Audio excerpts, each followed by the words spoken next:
The funny one is I read a behind the scenes story about Molly Holly, where Oh Molly yeah, Holly originally put it out there that she wasn't going to be at the Women's Royal Rumble because she wasn't in shape.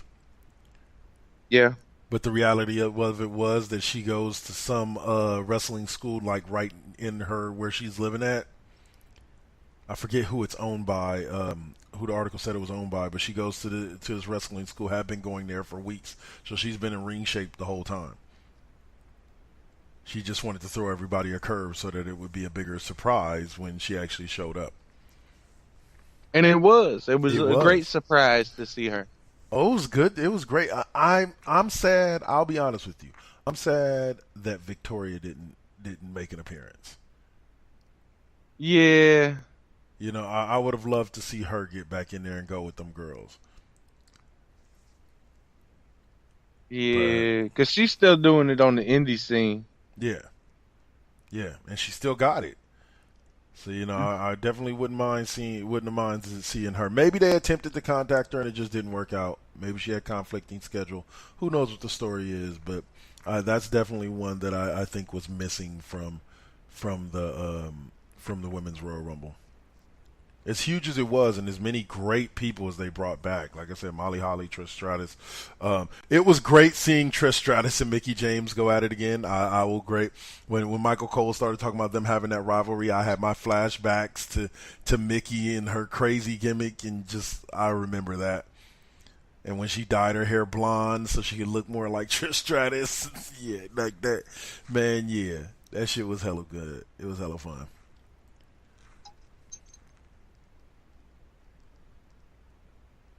The girls closed that show. They closed that show strong.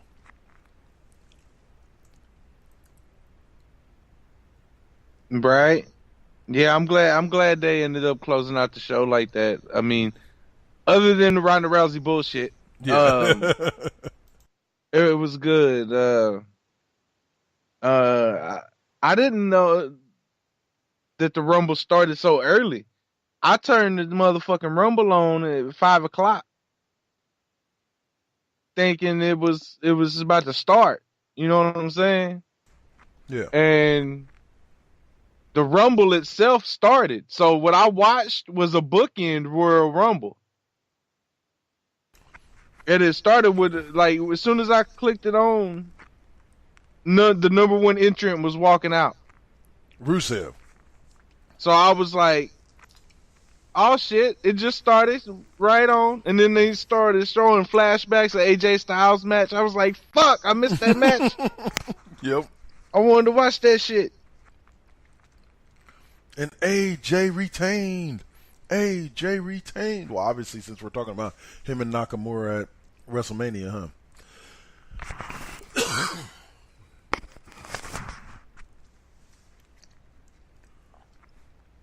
Yeah. So I missed I missed the tag match too. Which one? I don't know. The Raw or the SmackDown? Because I heard the SmackDown one went by pretty quickly. I ended up missing that one. I think it was a SmackDown one I missed. Yeah. They said that one went by pretty quickly because the Usos won 2-0. I'm glad they're getting a push. I truly do. I truly Hold am. up. Wasn't there a title change? Didn't the Raw Tag Team Yeah, Champions yeah, lose? the bar won. Yeah. So there was a title There change. you Dun go. dun So by your dun. definitions, it was a good pay-per-view. By It your own it was definition. a B plus. All right, I can roll B plus. Definitely. You know, like that was up there. I came to find out why um they dropped the belts, Jordan Ambrose, because I didn't expect them to drop those belts. I got word that the reason, or not got word, but I read that the reason why was because something's going on with Jason Jordan, where he may be out for a while with an injury, and like the whole reason why he did the whole bit where he tagged in and almost stumbled over, and then stumbled back and then tagged out and got out is because I guess something, whatever's wrong with him, he can't take bumps right now. So it's kind of He's a, part of the reason why he, like, basically Seth was the heavy for the whole match. Like Seth took the entire beat down. I know. Jason Jordan's a bitch. So yeah, so that was the reason why that went down like that. It's supposedly in non-kayfabe, Jason Jordan has an injury that prevents him from taking bumps. So he has a shoot injury. Oh. Ow. So fuck Jason Jordan. He's a little bitch. I tell it to his face. And still your Intercontinental Champion, The Miz. Yeah, The Miz is the Intercontinental Champion. Until he goes and does another TV show or movie. Yeah. Well, you know he has his new reality show, Miz and Mrs. Yeah, I know about that bullshit. Bullshit. I'll check this shit out. I was watching SmackDown yesterday, right? Mm-hmm. And after SmackDown went off, on this certain website that I was on watching SmackDown, the mixed match the mixed tag match, whatever it's called. They played that. Yeah, the mixed match challenge. They played that. The Braun Strowman, Alexa Bliss. Against Becky Lynch and Sami Zayn. Yeah. They played that shit on the website. It was cool as hell. So who won? I don't know. It froze up.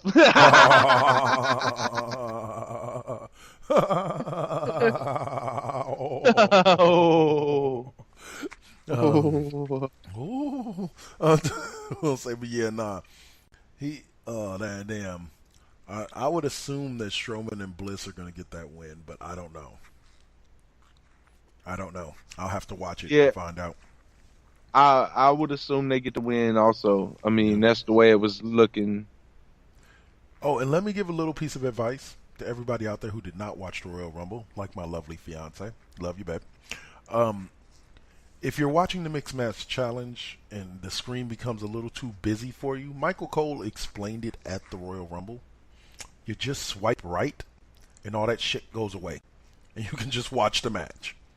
Now, if you want to participate, by all means, you leave it there, you participate, you type your little messages, you watch people, you react, respond, and talk, and do all that.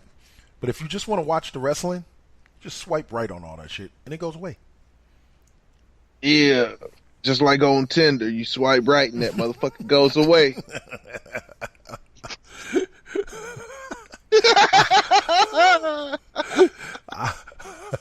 I don't know nothing about no Tinder. I ain't never been on Tinder. Well, it's true, man. You swipe right, they go away forever. You swipe left, you might hook up. Oh, man. Only here on what are we calling this show now? The motherfucking wrestling podcast. Really? That's the new name? The motherfucking wrestling podcast? The motherfucking wrestling podcast. Shit, I don't know what we're gonna call ourselves, man. For those of you who want to update, we've recently found out that there is another The World Wrestling Podcast.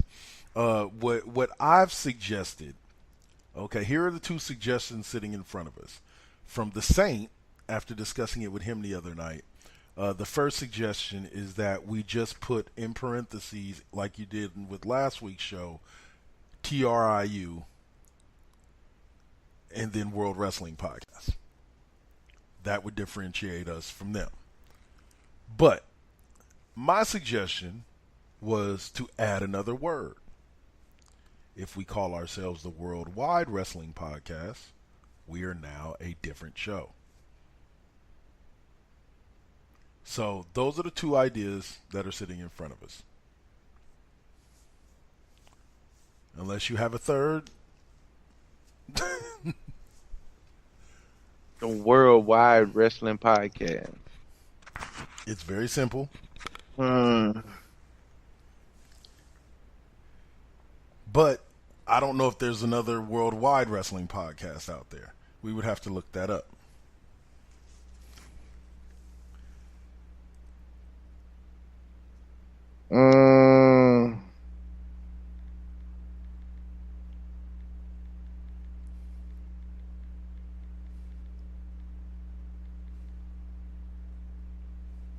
I'm gonna say we should call ourselves the FU Wrestling Podcast.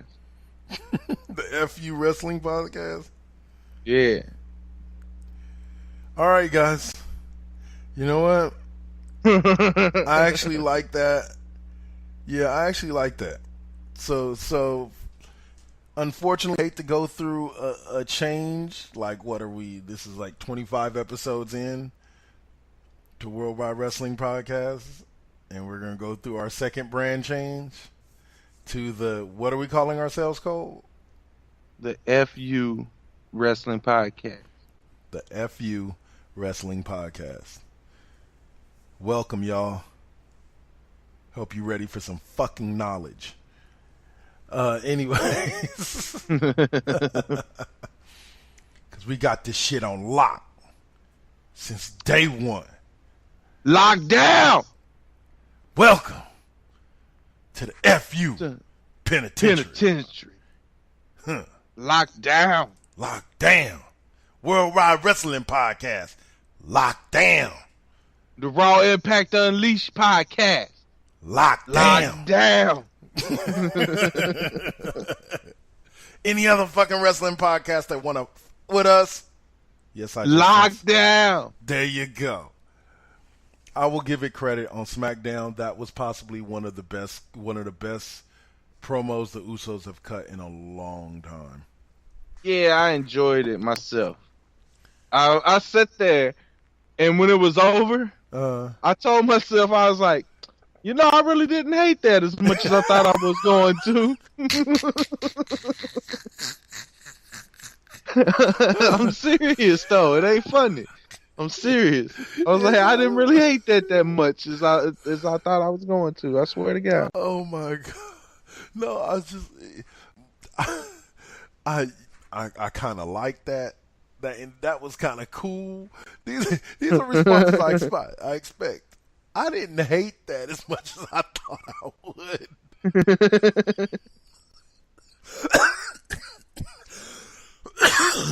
That takes it to a different level. Oh, man. Oh, man. That was a good one. So, yeah, welcome to the first edition of the FU Wrestling Podcast, where we say FU. Have we talked XFL yet? No, we haven't talked about the next NFL. The next NFL. All right, so let's do that. Let's take that commercial break, and we'll do some of that after the commercial break. And yeah, because I got some things to say about this. So you listening to the FU Wrestling Podcast here on Spreaker.com. I'm about to cough because I just hit the bowl. 4 Aces Presents Radio. Now, lastly, we take a look at one of the co-founders for 4 Aces, the Saint, and his group, The Collective, as they bring us MVT West and NVT Deuce. First up, we'll have MVT West.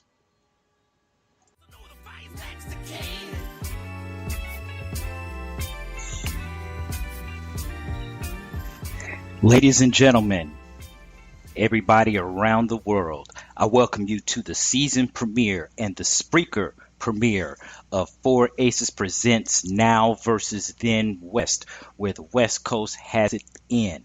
My name is Christopher T. Williams, aka The Saint, and tonight on this premiere episode, we are going to be getting it in with the one and only first all-female hip-hop group to ever exist in the history of hip-hop, and I am talking about Cheryl the Pearl, Blondie, and Angie B, aka Angie Stone, and I am talking about The Sequence. Tonight we're going to get an in-depth interview with these ladies. They are going to tell you their story from the beginning. They're going to let you know what it's...